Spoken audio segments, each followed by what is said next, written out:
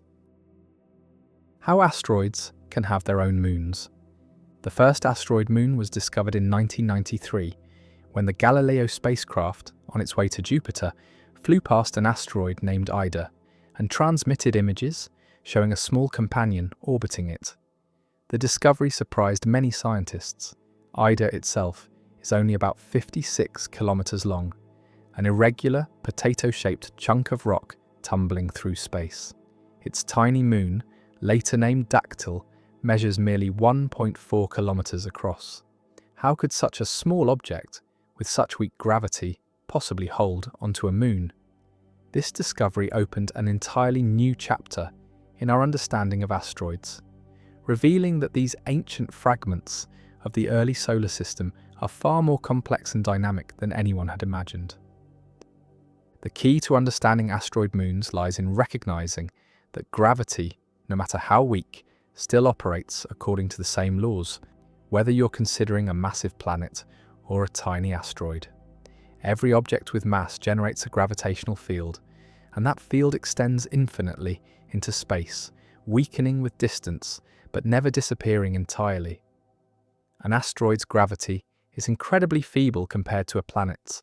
Ida's surface gravity is only about 0.3 to 1% of Earth's, depending on where you measure it, on the irregular surface.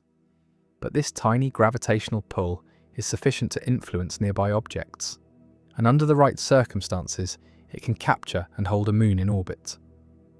The mechanics of orbital motion around an asteroid differ significantly from orbits around planets. Planets are generally spherical, or nearly so, which means their gravitational fields are relatively simple. They approximate the field of a point mass located at the planet's center. Asteroids, however, are often highly irregular, shaped like elongated potatoes, peanuts, or even contact binaries where two lobes are stuck together. This irregular shape creates a complex gravitational field with multiple peaks and valleys, regions where the gravitational pull is stronger or weaker than average. An object orbiting an irregular asteroid doesn't follow a simple ellipse the way a planet orbits the Sun. The orbit wobbles and shifts due to the uneven gravity field. Additionally, most asteroids rotate, and this rotation causes the gravitational field to change over time from the perspective of an orbiting object. The combination of irregular shape and rotation creates a challenging environment for stable orbits. Yet despite these complications, asteroid moons not only exist but are surprisingly common. Current estimates suggest that about 15% of near-Earth asteroids have companions, and the fraction is even higher among certain populations. Asteroid moons form through several mechanisms, each revealing something about the dynamic processes that shape these small bodies. The first mechanism is capture. Similar to how planets can capture moons, though the process works differently at asteroid scales. When two asteroids pass close to each other, they normally just fly past, perhaps exchanging some momentum through gravitational interaction, but remaining on separate trajectories. However, if a third body is nearby during the encounter, it can absorb some of the kinetic energy through a three-body gravitational interaction, allowing one asteroid to be captured into orbit around the other. This three-body capture was more common in the early solar system when asteroids were more numerous and encounters more frequent. The asteroid belt, located between Mars and Jupiter, contains hundreds of thousands of asteroids larger than 1 kilometer and millions of smaller ones. In the denser environment of the early solar system, close encounters between 3 or more asteroids occurred regularly, providing opportunities for capture. Once captured, the orbit would gradually stabilize through tidal interactions and additional gravitational perturbations. Collisions represent another pathway to moon formation. The asteroid belt is a violent place where collisions occur regularly on geological timescales. When two asteroids collide, The impact doesn't necessarily destroy both objects. Depending on the impact velocity and angle, a collision might excavate a crater and eject material into space. Some of this ejected material falls back onto the asteroid, but some of it enters orbit around the shattered parent body. Over time, these orbiting fragments can collide with each other and coalesce into a moon. The collision scenario explains why many asteroid moons orbit very close to their parents and have compositions similar to the parent asteroid. If a moon formed from impact debris, it would naturally be made of the same material as the parent. Studies of asteroid pairs, asteroids with very similar orbits and compositions, suggest that many originated as fragments from catastrophic collisions that split a parent asteroid into two or more large pieces. In some cases, these pieces remain gravitationally bound, creating a binary asteroid system. The YORP effect provides a third mechanism for creating asteroid moons, and it's one of the most fascinating processes in asteroid dynamics. YORP stands for Yarkovsky-O'Keefe-Radzievsky-Paddock, named after the scientists who contributed to understanding this phenomenon. The YORP effect occurs when sunlight reflecting off an asteroid's irregular surface creates tiny torques that gradually change the asteroid's rotation rate. The effect is incredibly small.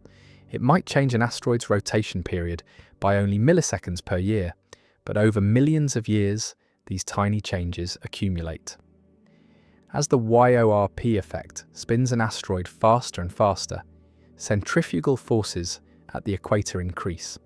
Eventually, the asteroid might be rotating so fast that material at the equator experiences outward centrifugal forces that exceed the inward gravitational forces.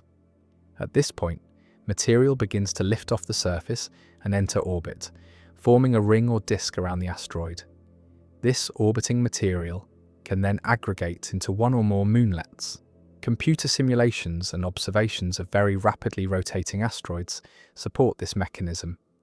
Asteroid 1999 KW4 provides a clear example of the YORP effect in action. This binary asteroid system consists of a larger primary asteroid, about 1.3 kilometers in diameter, rotating once every 2.8 hours, extremely fast for an object this size. A smaller satellite, about 360 meters across, orbits the primary at a distance of about 2.6 kilometers. The primary asteroid has a distinct equatorial ridge, exactly what would be expected if centrifugal forces had been pushing material toward the equator. The satellite likely formed from material that was flung off this equatorial region when the primary was spinning even faster in the past. The rotation rates of asteroids play a crucial role in their ability to hold moons. There's a limiting rotation rate, typically around one rotation every 2 to 3 hours for a solid asteroid, beyond which centrifugal forces would tear the asteroid apart. This limit, called the critical spin limit, depends on the asteroid's size, shape, and material strength. Asteroids can spin faster than this limit only if they're held together by internal strength, essentially solid rocks, rather than just gravity. Many asteroids appear to be rubble piles, loose aggregations of boulders and gravel, held together primarily by their own weak gravity, with little internal strength. These rubble pile asteroids cannot spin faster than the critical limit without shedding material or breaking apart. The Roche limit becomes relevant for asteroid moons, just as it does for planetary moons. The Roche limit is the distance inside which tidal forces would tear apart a satellite that's held together only by its own gravity. For solid objects held together by material strength, they can orbit inside the Roche limit without being destroyed, though they experience severe tidal stresses. Many asteroid moons orbit near or even slightly inside the classical Roche limit for a fluid body, suggesting that they're solid objects with sufficient strength to resist tidal disruption. Binary asteroids, where two similarly sized objects orbit their common center of mass, represent a special category. In these systems, neither object is clearly the moon of the other. They're more like double asteroids, co-orbiting companions.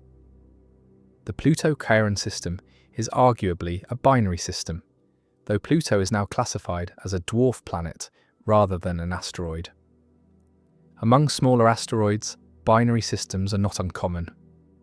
The asteroid Antiope consists of two objects, each about 88 kilometers in diameter, orbiting their common center of mass at a separation of about 170 kilometers. These binary systems likely form from gentle collisions or from the splitting of a rapidly rotating parent body.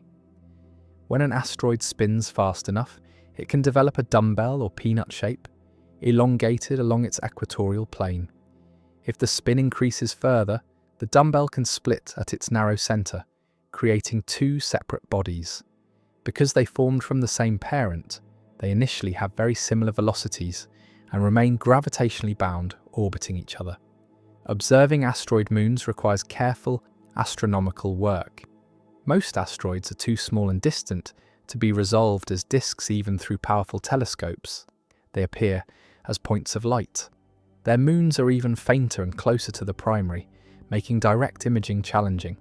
However, several techniques reveal their presence. Light curve analysis measures how an asteroid's brightness changes over time as it rotates. A simple asteroid produces a regular, repeating pattern, but if a moon is present, it creates additional dips or bumps in the light curve as it passes in front of or behind the primary asteroid, or as it reflects additional light toward Earth. Radar observations provide another powerful technique. When radio waves are bounced off an asteroid, the reflected signal contains information about the asteroid's shape, rotation, and surface features. If a moon is present, it appears as a separate echo in the radar data, delayed relative to the primary's echo by the light travel time to the more distant moon. The Arecibo Observatory in Puerto Rico and the Goldstone Solar System Radar in California have discovered dozens of asteroid moons through radar observations of near-Earth asteroids as they pass relatively close to Earth. Spacecraft missions provide the most detailed views of asteroid moons. After Galileo's discovery of Dactyl orbiting Ida, subsequent missions have encountered other asteroid systems. The near-Shoemaker spacecraft orbited asteroid Eros, which has no moon, but provided detailed information about asteroid composition and structure that helped interpret observations of binary systems. The Dawn mission visited the large asteroids Vesta and Ceres, also moonless, but revealed the complex geology of these protoplanets. Future missions specifically targeting binary asteroids will provide unprecedented insights into these systems. The existence of asteroid moons has practical implications beyond pure science. Some near-Earth asteroids pose potential collision hazards to Earth, and understanding whether they have moons affects how we might deflect them if necessary. A binary asteroid system behaves differently than a single asteroid when subjected to external forces. The NASA DART mission, launched in 2021, deliberately crashed a spacecraft into Dimorphos, the moon of the asteroid Didymos, to test whether kinetic impacts could alter an asteroid's orbit, a potential planetary defense technique. The mission successfully changed Dimorphos's orbital period, demonstrating that asteroid moons respond to impacts in measurable ways. The orbital dynamics of asteroid moon systems are surprisingly rich because the gravitational fields are so weak. Other forces become relatively more important. Solar radiation pressure, the physical push exerted by sunlight, can perturb asteroid moon orbits significantly over time.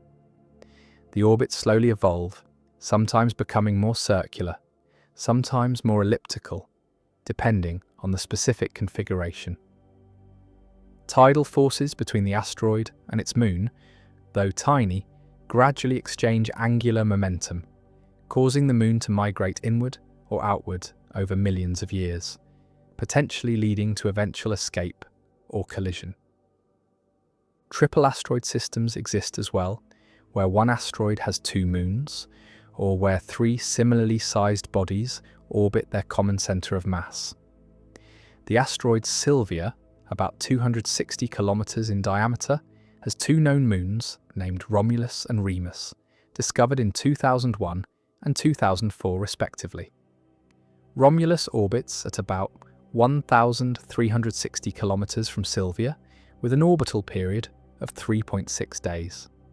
Remus orbits closer, at about 710 kilometers, with a period of 1.4 days. These multiple moon systems provide natural laboratories for studying gravitational dynamics in the weak field limit.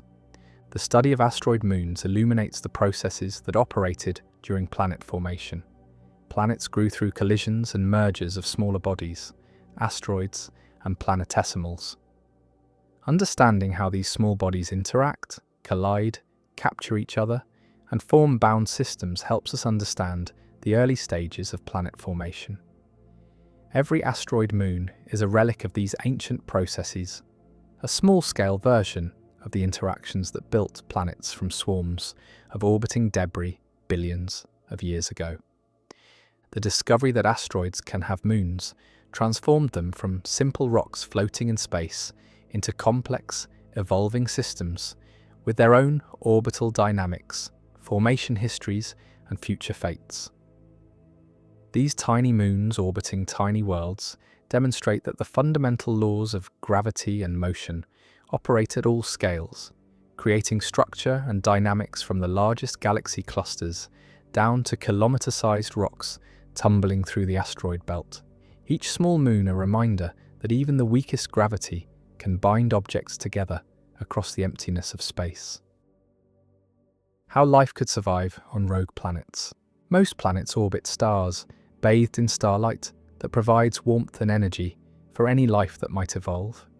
But scattered throughout the galaxy are worlds that wander alone through the darkness of interstellar space. Rogue planets, ejected from their birth solar systems through gravitational interactions, or perhaps forming in isolation, drifting for billions of years without a sun to orbit. These orphaned worlds seem like the least hospitable places imaginable for life. Cut off from starlight, they receive no external heat source, no energy for photosynthesis, no warming to maintain liquid water on their surfaces. Yet despite these apparently insurmountable obstacles, life might still find ways to survive on rogue planets, drawing on internal heat sources, subsurface environments, and the remarkable adaptability that evolution has demonstrated countless times on Earth when organisms colonize seemingly impossible habitats. The key to habitability on rogue planets is internal heat. Unlike stars, which generate heat through nuclear fusion, rogue planets must rely on residual heat from formation and ongoing heat from radioactive decay of elements in their interiors. When planets form, the process of accretion, countless collisions between smaller bodies that gradually build up the planet, converts kinetic energy into heat. Additionally, gravitational compression, as material piles up, releases energy that heats the planet's interior. A newly formed planet is molten or partially molten, taking millions to billions of years to cool. This primordial heat, combined with heat from radioactive decay of uranium, thorium, potassium, and other radioactive isotopes in the planet's rocks, keeps planetary interiors warm for billions of years. Earth itself generates about 47 terawatts of internal heat, roughly equal to 10,000 large power plants operating continuously. Most of this heat comes from radioactive decay, with some contribution from residual primordial heat and from crystallization of Earth's molten iron core. This internal heat drives plate tectonics, powers volcanic activity, and maintains Earth's magnetic field. A rogue planet of similar size and composition would generate similar amounts of internal heat, regardless of whether it orbits a star or drifts through interstellar space. The challenge is keeping that heat trapped. Without an atmosphere, heat would radiate directly into space, and the planet's surface would quickly reach temperatures only a few degrees above absolute zero, the background temperature of the universe, about -270 degrees Celsius. But a substantial atmosphere could act as insulation, trapping heat through the greenhouse effect and maintaining warmer temperatures at the surface or in the lower atmosphere, even without any external heat source. A rogue planet with a thick hydrogen atmosphere could potentially maintain surface temperatures warm enough for liquid water through atmospheric pressure and greenhouse warming alone. Hydrogen is the lightest and most abundant element in the universe, and large planets can capture and retain massive hydrogen envelopes during formation. The greenhouse effect from a thick hydrogen atmosphere, combined with internal heat radiating from below, could create a temperature profile that allows liquid water to exist at the surface or at some depth within the atmosphere, where pressure and temperature are both suitable. Computer models suggest that a rogue planet several times Earth's mass, with a hydrogen atmosphere perhaps 100 times more massive than Earth's atmosphere, could maintain surface temperatures above the freezing point of water for billions of years, powered only by internal heat.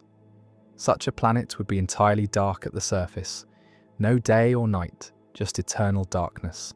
But it would be warm enough for liquid water, and where there's liquid water and a source of energy, life becomes possible. Life on such a world could not depend on photosynthesis, but that's not necessarily a problem. On Earth, entire ecosystems exist in permanent darkness, sustained by chemosynthetic bacteria that extract energy from chemical reactions rather than sunlight.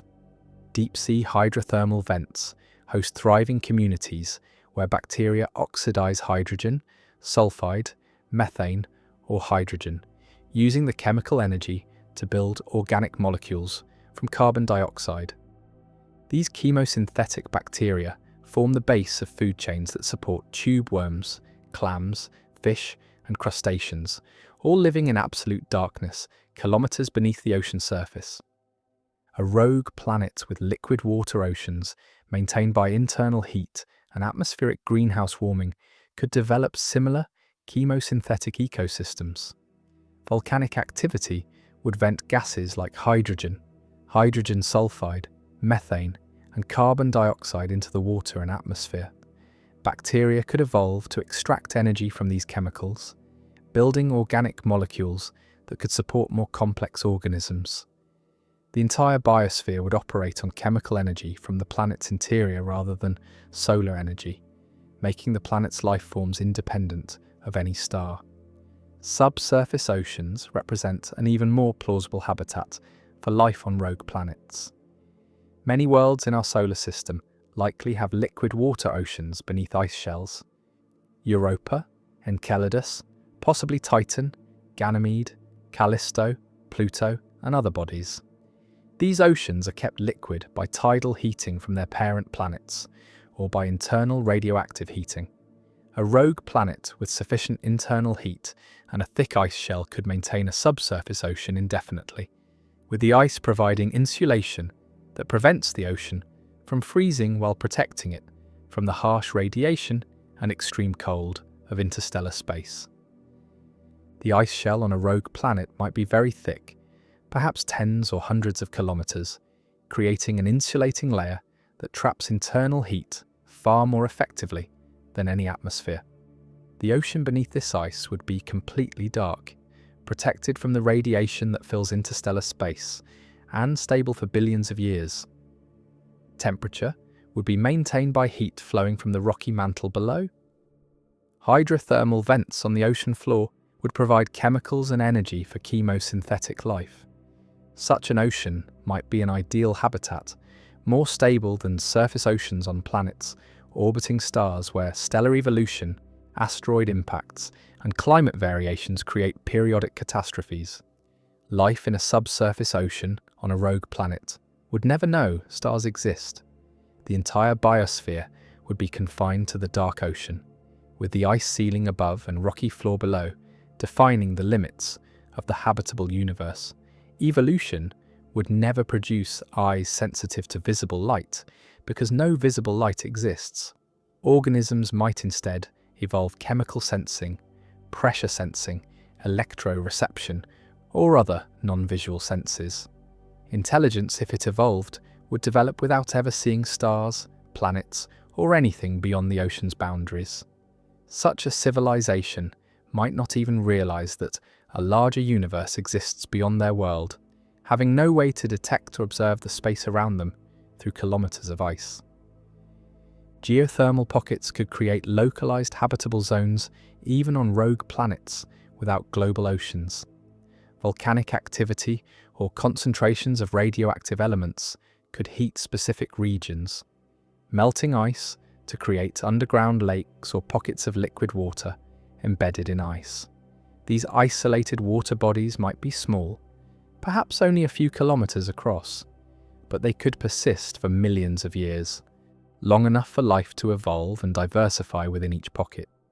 Different pockets might develop different ecosystems in isolation from each other, creating multiple independent evolutionary experiments on a single rogue world. Atmosphere composition would profoundly affect habitability. A rogue planet that retained or captured a hydrogen-helium atmosphere during formation could use that atmosphere's greenhouse effect to maintain warmth. Carbon dioxide, methane, and ammonia are all more effective greenhouse gases than hydrogen and would enhance warming at much lower atmospheric masses. A rogue planet with a thick carbon dioxide atmosphere and substantial internal heat might maintain temperatures warm enough for liquid water with a much thinner atmosphere than a hydrogen-dominated world would need. The size of the rogue planet matters significantly. Larger planets generate more internal heat from radioactive decay simply because they contain more radioactive material. Larger planets can also hold thicker atmospheres through stronger gravity and lose heat more slowly because their surface area to volume ratio is smaller. Heat escapes through the surface, but heat is generated throughout the volume, so larger planets stay warm longer. A rogue super-Earth several times, Earth's mass might remain habitable for far longer than an Earth-mass rogue planet, potentially maintaining surface or subsurface liquid water for tens of billions of years or more. Very small rogue planets, Mars-sized or smaller, would struggle to maintain habitability. They would cool quickly, losing internal heat within a few billion years. Their weak gravity would allow atmospheric escape, making it difficult to maintain the thick atmospheres needed for greenhouse warming. However, even small rogue worlds might maintain subsurface liquid water in deep aquifers or isolated pockets warmed by concentrations of radioactive elements or by residual heat from formation for some period after being ejected from their parent system. The abundance of rogue planets remains uncertain, but some estimates suggest they might outnumber stars. If planets are commonly ejected during the chaotic early phases of planetary system formation, the galaxy might contain billions or even trillions of rogue planets drifting through interstellar space. Most would be cold, dark, and apparently lifeless at their surfaces, but some fraction might maintain subsurface oceans or possess the right combination of size, composition, and atmosphere to support life in hidden biospheres, beneath ice or in dark surface oceans sustained by nothing more than the planet's internal warmth. Detecting life on rogue planets would be extraordinarily challenging. These worlds emit no reflected starlight, making them nearly impossible to detect through traditional astronomical methods. They can only be detected through gravitational microlensing. When a rogue planet passes in front of a distant star from Earth's perspective, its gravity briefly magnifies the star's light, or through direct detection of their infrared emission, the faint heat radiating from their surfaces. Neither method provides information about atmospheres, surface conditions, or potential habitability, let alone biosignatures. Future infrared telescopes might be able to detect the warmest rogue planets and potentially characterize their atmospheres if those atmospheres are thick enough to produce detectable spectral features. Finding methane, carbon dioxide, or other gases in unexpected ratios might hint at biological activity, though distinguishing biological from geological sources would be nearly impossible without additional information. Direct exploration by spacecraft seems impractical, given the vast distances between stars and the difficulty of even locating rogue planets, let alone travelling to them. The evolutionary trajectory of life on rogue planets might differ fundamentally from life on planets orbiting stars. Without the regular day-night cycle that drives circadian rhythms on Earth, organisms would have no reason to evolve timekeeping mechanisms tied to planetary rotation. Without seasons caused by axial tilt and orbital motion, there would be no seasonal cycles, no annual rhythms. Life would exist in an eternal, unchanging environment, at least on timescales shorter than geological epochs, potentially leading to very different evolutionary pressures than life on Earth experiences. The isolation of rogue planets creates another interesting possibility. These worlds might serve as interstellar arcs, carrying life between star systems. If a planet with a biosphere is ejected from its home system, life on that planet doesn't necessarily die. If the planet maintains subsurface oceans, through internal heating, life in those oceans could survive indefinitely, potentially for billions of years, as the planet drifts through the galaxy. Eventually, such a planet might be captured by another star system, or it might pass close to a star that warms the planet temporarily, allowing surface life to revive if it was dormant. This mechanism, planets carrying life between star systems, represents a form of panspermia that could spread life throughout the galaxy. How life could survive on rogue planets demonstrates the resilience and adaptability of biology when provided with even minimal requirements. Liquid water, chemical energy, raw materials, and time. A rogue planet, cut off from all starlight, drifting through the darkness of interstellar space for billions of years, seems like an impossible place for life. Yet internal heat and thick atmospheres, or ice shells, could create hidden habitats where chemosynthetic ecosystems thrive in eternal darkness, where evolution operates unconstrained by day-night or seasonal cycles, where intelligent beings might arise never knowing that stars exist, and where life demonstrates its ultimate independence from sunlight, proving that biology requires not a sun to orbit, but merely the right chemical conditions and energy sources, expanding the definition of habitable environments to include not just planets in stellar habitable zones, but potentially countless dark worlds adrift in the spaces between the stars, each one a potential harbour for life in the vast ocean of the galaxy. How planets form from dust. In the beginning, there were no planets, no Earth, no Jupiter, no rocky worlds or gas giants, just vast clouds of gas and dust drifting through the galaxy. Yet from these diffuse, seemingly formless clouds, gravity and physics conspired to build the solid worlds we see today. Understanding how planets form from dust means understanding one of nature's most remarkable construction projects, a process that transforms microscopic particles floating in space into spheres thousands of miles across, complete with cores, mantles, atmospheres, and sometimes even moons. The story begins with a molecular cloud, a cold, dark region of space, filled primarily with hydrogen and helium gas left over from the Big Bang, mixed with about 1% heavier elements and dust particles created in previous generations of stars. These dust grains are tiny, typically only a fraction of a micrometer across, smaller than bacteria. They're composed of silicates, rocky minerals similar to sand, and sometimes ices of water, carbon dioxide, or methane, depending on the temperature of the cloud. Something disturbs the cloud. Perhaps a nearby star explodes as a supernova, sending a shockwave rippling through space. Perhaps the cloud passes through a spiral arm of the galaxy where gas is compressed.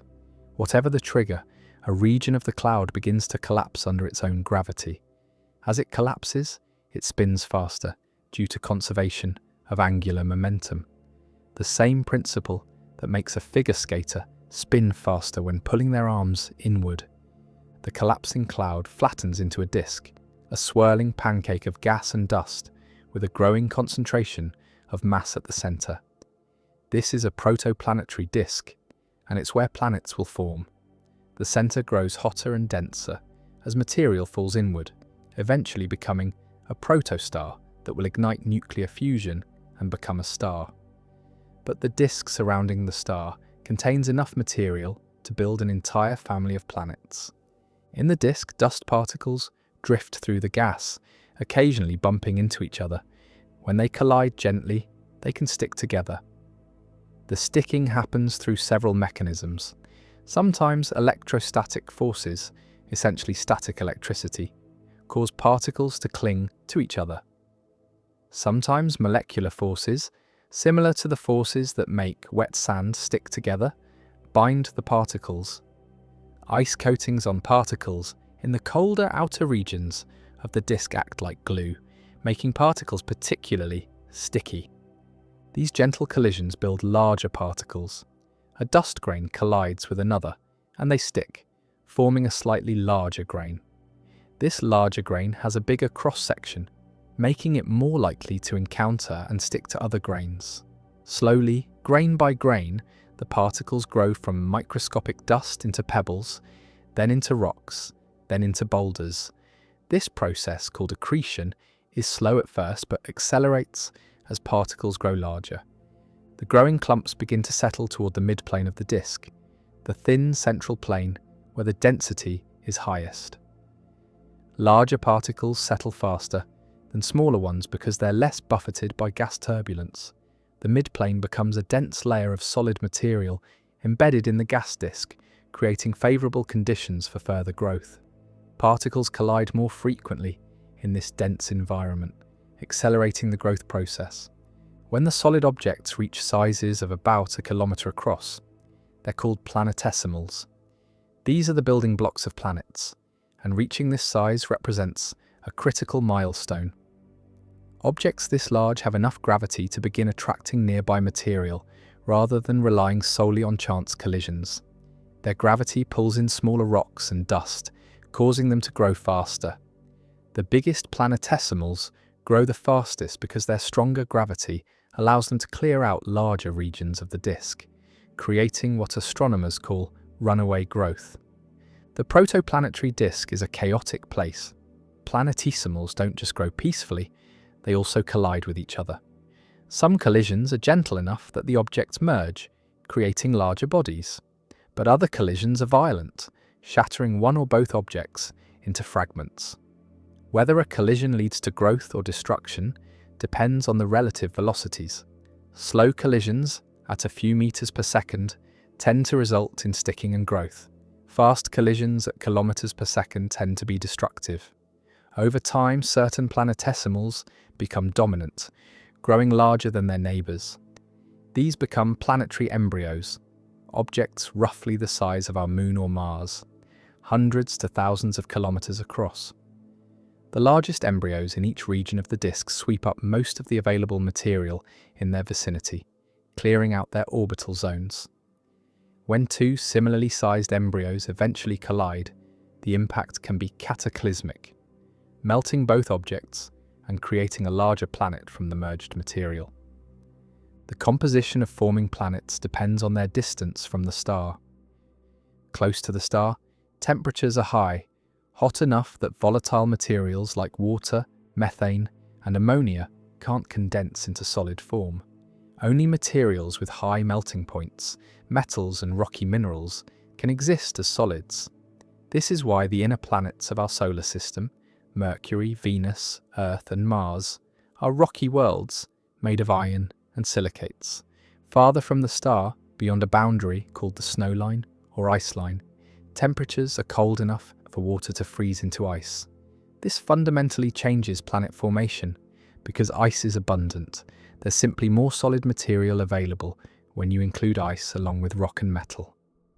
The snow line in our solar system was located somewhere around where the asteroid belt is today, between Mars and Jupiter. Beyond the snow line, planetary embryos could grow much larger because more solid material was available. When an embryo grew to roughly 10 times Earth's mass, something dramatic happened. Its gravity became strong enough to capture gas directly from the surrounding disk.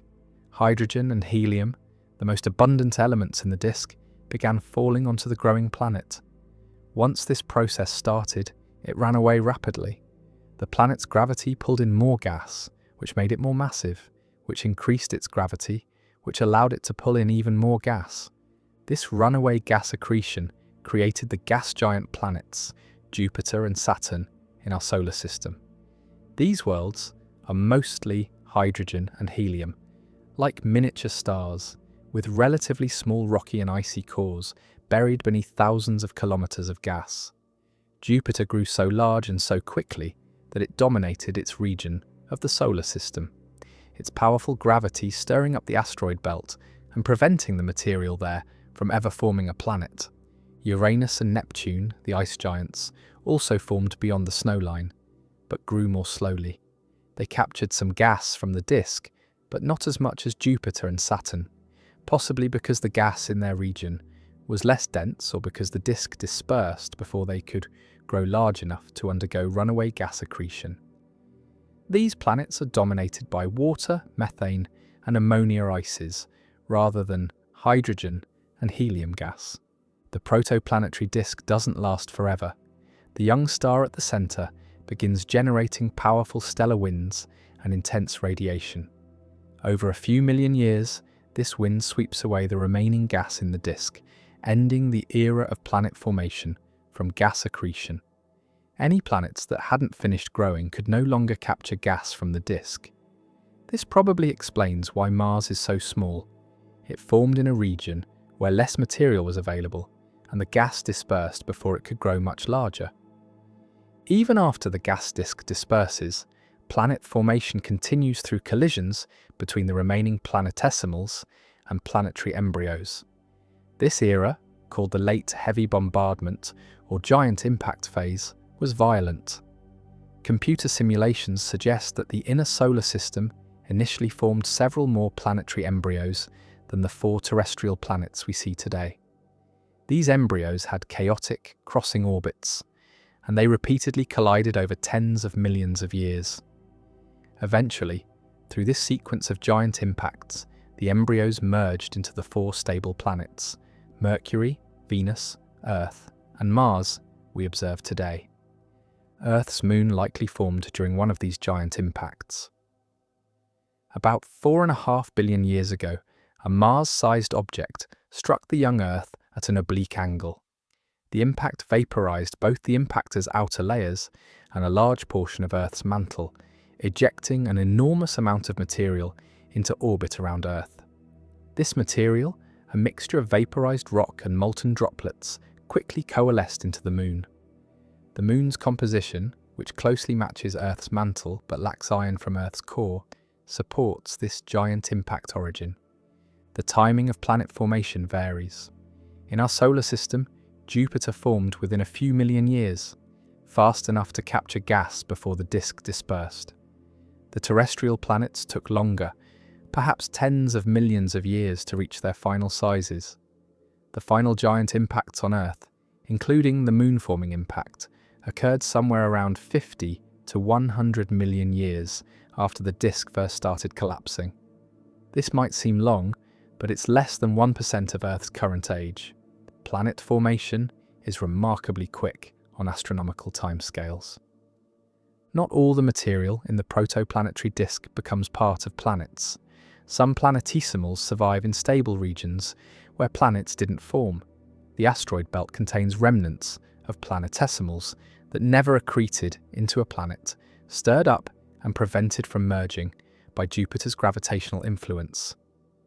The Kuiper belt beyond Neptune and the more distant Oort cloud contain frozen planetesimals preserved from the solar system's formation, rich in ices that couldn't exist in the warmer inner regions.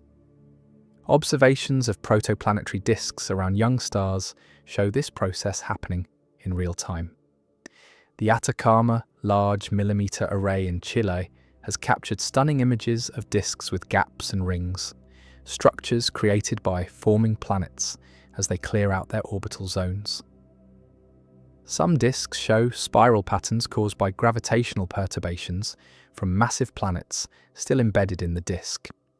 These observations confirm that planet formation is common and that the process we see in our solar system occurs around most stars. Planet formation doesn't always produce systems like ours.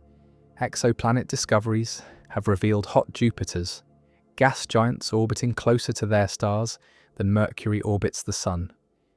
These planets must have formed farther out beyond the snow line, where ice could exist, then migrated inward through gravitational interactions with the disk or with other planets. Some planetary systems are extremely compact, with multiple planets orbiting closer to their star than Mercury.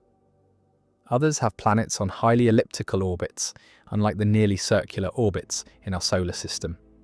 From microscopic dust grains to planet-sized worlds represents a journey across more than 10 orders of magnitude in size, a factor of tens of billions.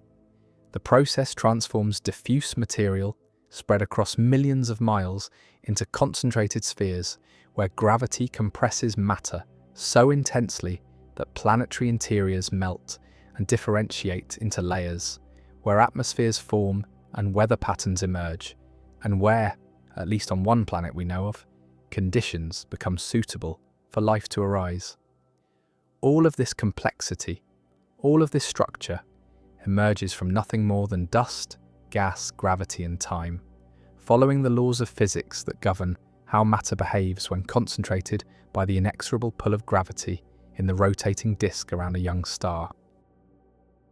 The biosignatures that reveal living planets. Detecting life on distant planets represents one of the greatest challenges in astronomy. We cannot visit these worlds, cannot scoop up soil samples, cannot peer through microscopes at alien microbes. Most exoplanets appear as nothing more than tiny dips in their star's brightness as they transit, or slight wobbles in the star's position, caused by the planet's gravitational pull. Yet from these minimal observations, measurements of light passing through a planet's atmosphere during transit, analysis of the planet's reflected light, characterization of its temperature and size, astronomers hope to determine whether life exists on worlds many light-years away. The key lies in biosignatures, detectable signs that life is present, chemical or physical features that cannot easily be explained by non-biological processes, and that point toward the presence of living organisms modifying their planet's environment in measurable ways. Oxygen stands as the most famous biosignature, the gas that astronomers most eagerly search for in exoplanet atmospheres. On Earth, oxygen makes up 21% of the atmosphere, a concentration vastly higher than would exist without life. Oxygen is highly reactive. It combines readily with rocks, organic molecules, and other materials, removing oxygen from the atmosphere unless something continually replenishes it. On Earth, that something is photosynthetic life. Plants, algae, and photosynthetic bacteria use sunlight to split water molecules, releasing oxygen as a waste product. Without this biological production, Earth's atmospheric oxygen would disappear within a few million years as it reacted with surface materials. Detecting oxygen in an exoplanet's atmosphere would strongly suggest the presence of photosynthetic life, though not definitively. Oxygen can be produced through non-biological processes. Photodissociation of water vapor by ultraviolet light, for instance, can split water molecules and release oxygen. But these abiotic processes typically produce only small amounts of oxygen compared to the abundant oxygen that photosynthesis generates. A planet with significant oxygen in its atmosphere, particularly if that oxygen persists over long periods, would be a compelling candidate for hosting life. However, oxygen alone doesn't guarantee life, and the absence of oxygen doesn't rule out life. Earth's atmosphere contained very little free oxygen for the first 2 billion years or more of life's existence. Early life consisted entirely of anaerobic organisms that didn't produce oxygen. Even after photosynthesis evolved, it took hundreds of millions of years for oxygen to accumulate in the atmosphere, because the gas initially reacted with dissolved iron in the oceans and with rocks before building up in the air. An alien planet might be teeming with life, yet have no oxygen signature if that life hasn't evolved oxygenic photosynthesis, or if oxygen-producing organisms haven't yet generated enough oxygen to overwhelm the chemical sinks that remove it. Methane represents another important biosignature, particularly in combination with oxygen. Methane and oxygen react with each other readily. In the presence of oxygen, methane breaks down relatively quickly through oxidation. For both gases to coexist in significant quantities in an atmosphere, something must be continually producing them faster than they react and disappear.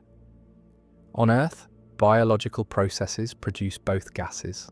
Photosynthesis produces oxygen, while certain bacteria called methanogens produce methane as a metabolic waste product. The simultaneous presence of both gases in substantial concentrations would be difficult to explain through non-biological chemistry alone. Methane itself can be produced abiotically through geological processes.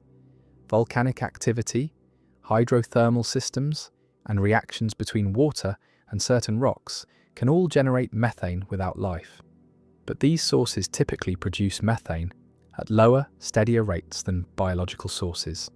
If observations show variable methane levels, perhaps seasonal variations suggesting biological activity that waxes and wanes with seasons, or if methane concentrations are higher than geological sources could explain, this would strengthen the case for biology. Phosphine burst into the biosignature conversation in 2020 when scientists reported detecting this gas in Venus's atmosphere. Phosphine consists of one phosphorus atom bonded to 3 hydrogen atoms, and on Earth it's primarily produced by anaerobic bacteria living in oxygen-free environments. Phosphine is quickly destroyed by ultraviolet light and chemical reactions, so detecting it in an atmosphere suggests something must be continuously producing it. The Venus detection remains controversial. Subsequent observations haven't definitively confirmed the phosphine signal, and some scientists argue that non-biological chemistry could produce phosphine in Venus's harsh environment. But the episode highlighted phosphine as a potential biosignature worth searching for, particularly on worlds very different from Earth. Ozone, a molecule consisting of 3 oxygen atoms, serves as a secondary oxygen biosignature. Ozone forms in atmospheres when ultraviolet light breaks apart molecular oxygen, and the freed oxygen atoms recombine into ozone molecules. Ozone is easier to detect spectroscopically than molecular oxygen, so finding ozone in an exoplanet's atmosphere provides strong evidence that molecular oxygen is also present, which in turn suggests photosynthetic life. Ozone also absorbs harmful ultraviolet radiation, protecting planetary surfaces from DNA-damaging rays. The presence of an ozone layer suggests not only that photosynthetic life produces oxygen, but also that conditions at the surface might be suitable for more complex life that would otherwise be sterilized by ultraviolet radiation. Nitrous oxide, laughing gas, represents another possible biosignature. On Earth, certain bacteria produce nitrous oxide as a byproduct of nitrogen metabolism. Like oxygen and methane, nitrous oxide is reactive and doesn't persist indefinitely in atmospheres without continuous production. Detecting significant amounts of nitrous oxide, particularly in combination with other biosignature gases, would strengthen the case for biological activity. However, nitrous oxide can also be produced abiotically through lightning, volcanic activity, and chemical reactions in the atmosphere, so its detection alone wouldn't be definitive. Sulfur compounds offer additional biosignature possibilities. Dimethyl sulfide, produced by marine phytoplankton on Earth, has a distinctive spectral signature. Hydrogen sulfide, while toxic to most Earth life, is produced by certain bacteria and might be an important gas in alien biospheres based on sulfur chemistry rather than oxygen. Carbonyl sulfide, though produced both biologically and geologically, might still serve as a biosignature when detected in combination with other gases in ways that geological processes can't easily explain. The key to biosignature detection often lies not in finding a single gas, but in detecting combinations of gases that shouldn't coexist in equilibrium. Chemical disequilibrium, the simultaneous presence of gases that react with each other, suggests that something is continually producing those gases, driving the atmosphere away from chemical equilibrium. Life is inherently a disequilibrium phenomenon. Living organisms take in certain chemicals and energy, use them to maintain organization, and grow and excrete different chemicals as waste. This metabolism creates chemical imbalances that wouldn't exist in a sterile abiotic system at equilibrium. Earth's atmosphere is far from chemical equilibrium precisely because life constantly produces gases that react with each other and with the environment. An alien planet with life would similarly maintain chemical disequilibrium, though the specific gases involved might differ completely from Earth. The challenge lies in distinguishing biological disequilibrium from geological or atmospheric processes that can also create unusual gas combinations. Temporal variations in biosignatures provide additional evidence. Seasonal changes in atmospheric composition might reflect biological cycles, plant growth during spring and summer, dormancy during fall and winter. Daily variations might reflect photosynthesis, starting at dawn and stopping at night. Finding these rhythmic patterns would be strong evidence for biology, because non-biological processes rarely produce such regular, predictable cycles tied to light and seasons. Surface features offer another category of biosignatures. On Earth, large-scale biological activity affects the planet's appearance in ways that might be detectable from space. Vegetation reflects light in characteristic ways. The red edge, where plant reflectance increases sharply between red and near-infrared wavelengths, as plants reflect infrared light they cannot use for photosynthesis. This vegetation signature is quite distinctive and might be detectable on exoplanets if vegetation covers substantial portions of the surface. However, alien photosynthetic organisms might not have a red edge. Plants on a planet orbiting a red dwarf star might be black to maximize absorption of the dim red light available, or they might be other colors, entirely depending on their star's spectrum and their photosynthetic pigments. Large-scale color changes across seasons could indicate biological activity. If part of a planet's surface changes color seasonally, perhaps from green to brown, as vegetation grows, and then senesces, this would be difficult to explain through geology alone. Detecting such changes would require extremely high-resolution observations across multiple seasons, pushing the limits of even the most advanced telescopes. But future extremely large telescopes might achieve this capability for the nearest exoplanets. Ocean glint patterns might reveal biological activity in oceans. Certain types of marine life produce compounds that affect water's surface tension or create surface films that change how light reflects off the ocean. These effects, though subtle, create characteristic glint patterns that differ from pure water. Detecting such patterns from light years away would be extraordinarily challenging, but might become possible with next-generation direct imaging telescopes. Atmospheric hazes created by biological activity represent another potential signature. On Earth, isoprene and other organic compounds released by plants contribute to atmospheric haze.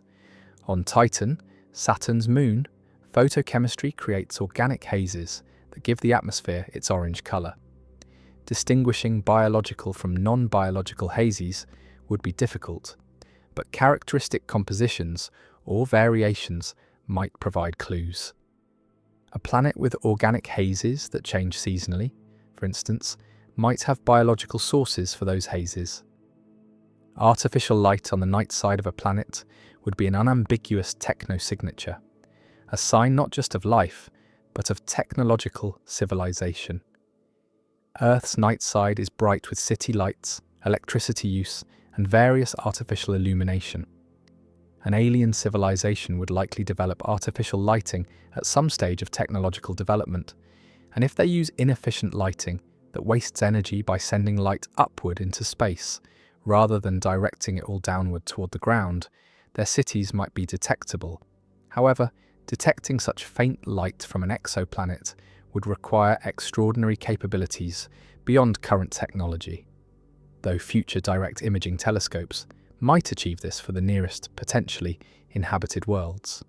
Industrial pollution offers another technological biosignature. Chlorofluorocarbons, CFCs, are entirely artificial. They don't exist naturally and are produced only through industrial chemistry. Detecting CFCs in an exoplanet's atmosphere would be definitive evidence of technological civilization. Other industrial pollutants, nitrogen dioxide from combustion, sulfur dioxide from industry, certain combinations of gases that indicate smelting or chemical manufacturing, might also be detectable. However, some of these gases also have natural sources from volcanoes or other geological processes, so detecting them in amounts far exceeding natural production rates would be necessary to infer industrial activity. The challenge of false positives, non-biological processes that mimic biosignatures, looms large in biosignature detection. Every proposed biosignature has at least some possible abiotic production mechanism. Oxygen can come from water photodissociation. Methane can come from geology. Phosphine might be produced by unknown atmospheric chemistry. Distinguishing true biosignatures from false positives requires careful analysis of gas abundances, combinations, variations over time, and compatibility with the planet's other known properties. Context matters enormously. Finding oxygen in the atmosphere of a planet with a surface temperature of 500 degrees would not suggest life. The planet is too hot for liquid water and likely for any chemistry we would recognize as living. Finding oxygen on a planet in the habitable zone with liquid water on its surface would be far more compelling. Finding oxygen along with methane, nitrous oxide, and seasonal variations in atmospheric composition on such a planet would be extraordinarily difficult to explain without biology. The search for biosignatures requires sophisticated instruments that can analyze light passing through exoplanet atmospheres during transit. As a planet passes in front of its star, some starlight passes through the planet's atmosphere, and gases in that atmosphere absorb light at specific wavelengths, creating an absorption spectrum. By comparing the star's spectrum with and without the planet in front of it, astronomers can determine which wavelengths are absorbed and thus which gases are present in the atmosphere. The James Webb Space Telescope, launched in 2021, has the sensitivity to detect biosignature gases in the atmospheres of certain types of exoplanets, particularly those orbiting small dim red dwarf stars, where the ratio of planet atmosphere to star is more favourable.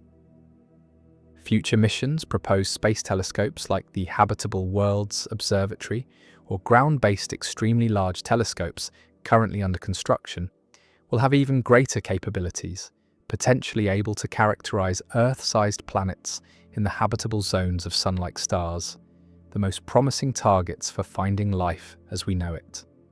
These missions might detect multiple biosignature gases simultaneously, observe seasonal and diurnal variations, and potentially even directly image planets and analyze their surface properties. The biosignatures that reveal living planets encompass atmospheric gases that shouldn't coexist, chemical disequilibrium maintained by constant biological production, temporal variations that reflect biological cycles, surface properties that change with seasons, and for technological life, pollution, artificial lighting, and deliberate signals broadcast into space. Each signature provides a puzzle piece, and no single piece definitively proves life. But multiple signatures detected together, in combinations difficult to explain, through non-biological processes could provide compelling evidence that we've detected life beyond Earth, transforming the ancient question of whether we're alone from philosophy into science, revealing that the universe contains not just planets and stars, but living worlds where chemistry has crossed the threshold into biology, where organisms grow and reproduce and evolve, where perhaps intelligence has emerged to contemplate its own existence and wonder, as we do, whether anyone else is out there among the countless worlds orbiting distant stars.